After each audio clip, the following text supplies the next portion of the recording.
educador no Teles começou uma corrente, para vocês saberem, replicada pelo nosso Joãozinho, inclusive, com o intuito de exaltar a resiliência do Fábio Assunção.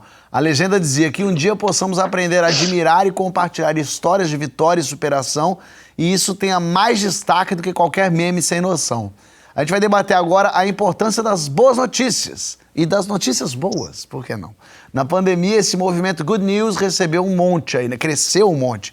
E você compartilha mais notícia boa ou ruim? É isso que eu quero saber. Fugir das notícias pesadas pode ser uma espécie de alienação também? Comenta lá na hashtag Papo de Segunda GNT. Como é que tá sendo ver notícia boa assim espalhando de você, Fábio? Você sentiu esse movimento das pessoas te abraçando e tentando fazer um outro tipo de olhar sobre você depois de tanta coisa que você passou?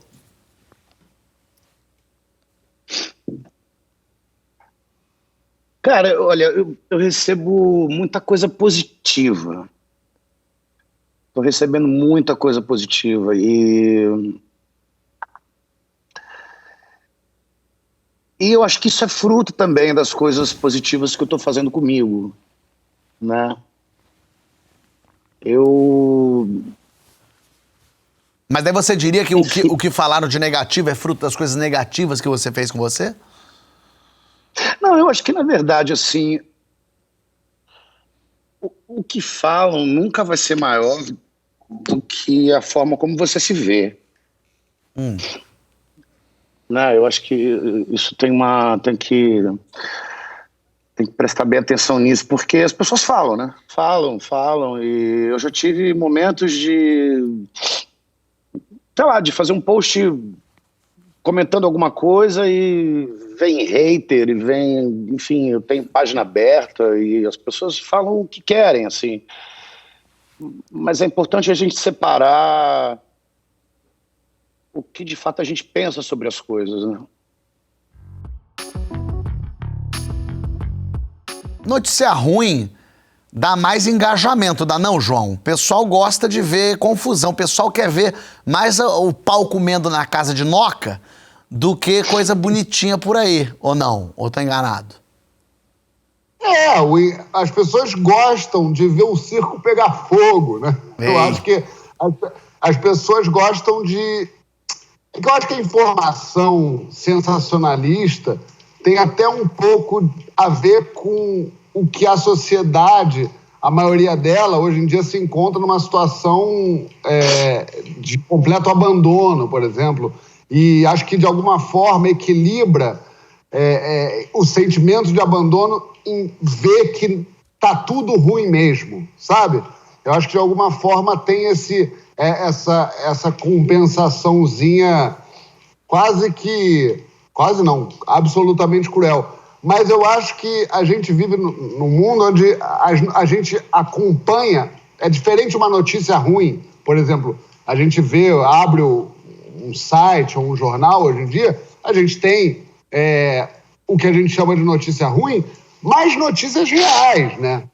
100 e tantas pessoas morreram no Brasil.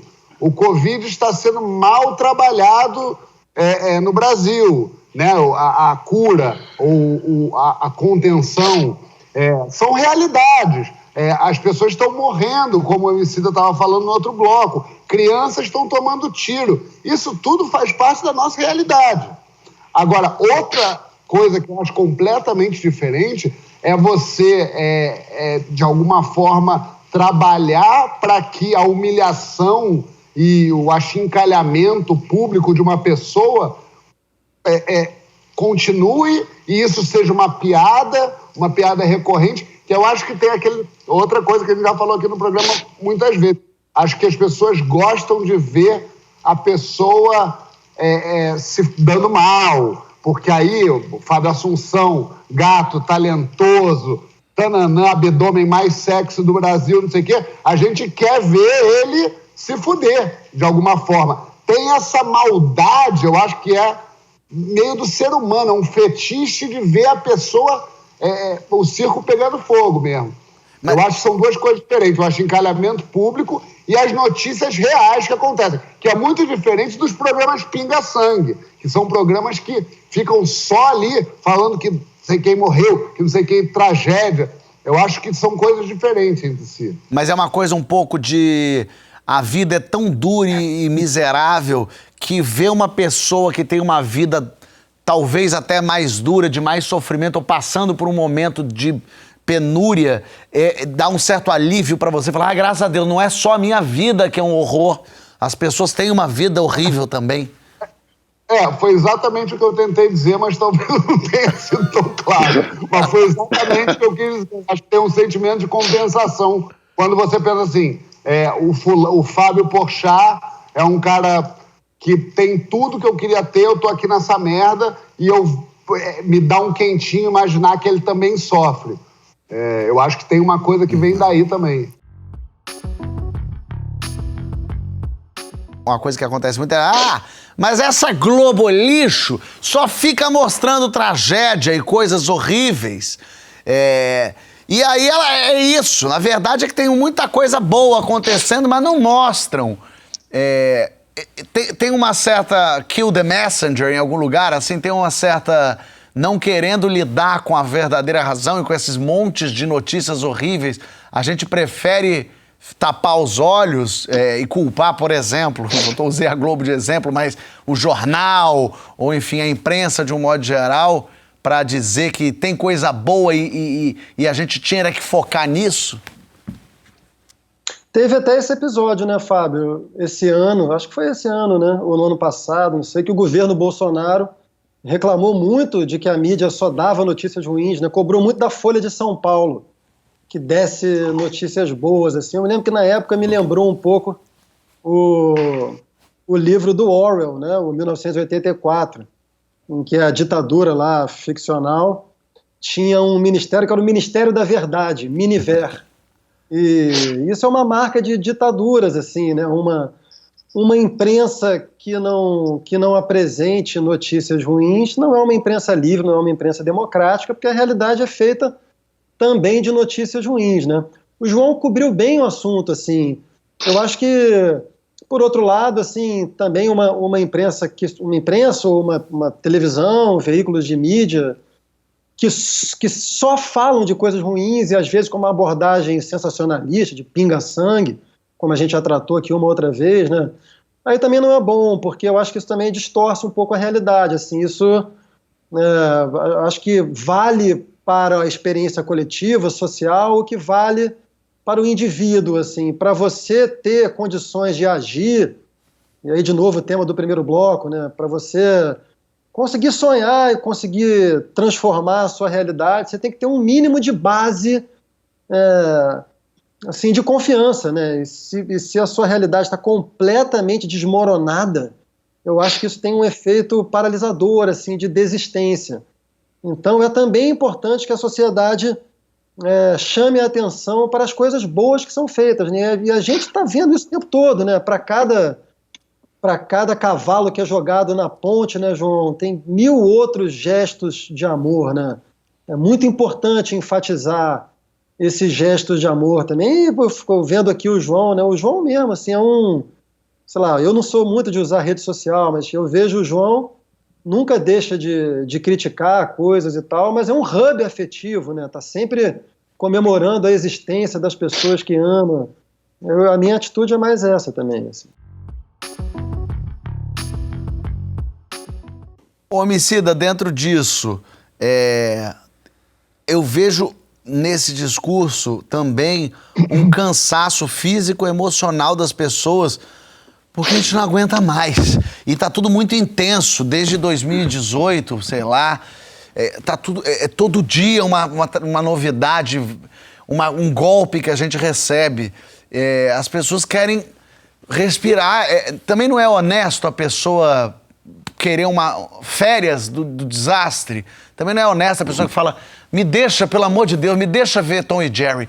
Eu não quero mais pensar que Fundação Palmares e que Damares e que Bolsonaro e que Trump, pelo amor de Deus, me deixa comer um bolo de fubá vendo, sei lá, assistindo Silvio Santos. Me dá 10 minutos de trégua. Essa trégua de alguma forma... não dá para ter essa trégua? É quando ele planta berinjela.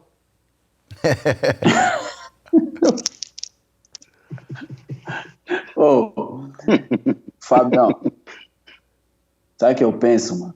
Que essa claustrofobia, ela é não só por causa do tipo de informação que a gente recebe, mas também pela quantidade de informação que a gente recebe. A gente recebe muito mais informação do que a gente precisava hoje, e a gente está vivendo isso e criando uma cultura onde a gente se convenceu de que é essencial que a gente esteja em contato com todas essas informações dia após dia. E a gente está desenvolvendo uma relação muito doentia com a informação, de maneira que a gente está tendo uma reação que é uma reação de vício, tá ligado?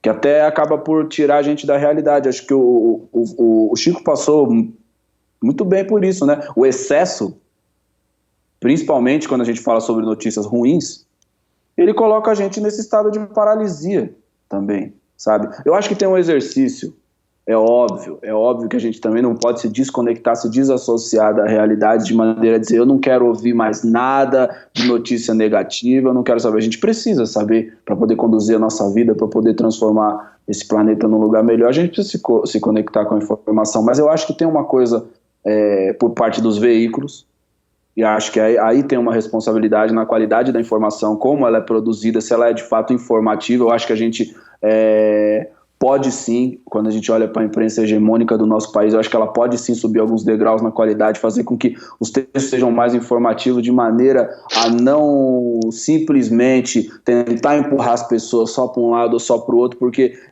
esse empurrão para os extremos que acaba desequilibrando a reação de muita gente. E da nossa parte, enquanto consumidor de informação, eu acredito de verdade que a gente precisa observar o ato de se informar como uma forma de terapia, tá ligado? Porque não vai adiantar nada a gente falar de saúde mental e de nada se a gente fica refém de uma informação chauvinista que invade nossos olhos, entra dentro da nossa casa, altera nosso estado de espírito, coloca a gente num estado de tensão. É óbvio que existem situações como a que eu acabei de mencionar no bloco anterior, que precisa sim acender uma luz amarela e uma luz vermelha. A gente precisa fazer alguma coisa com relação a isso agora, mas a gente também tem que ficar muito atento à qualidade da informação com a qual a gente se relaciona aí, se são nos veículos ou nas redes sociais, porque a nossa saúde mental, ela vai começar aí. O cuidado da nossa saúde mental vai começar nesse tipo de lugar, sacou? Senão a gente realmente não vai ter paz. Eu, particularmente falando, adoro notícia de coisa bobinha, mano,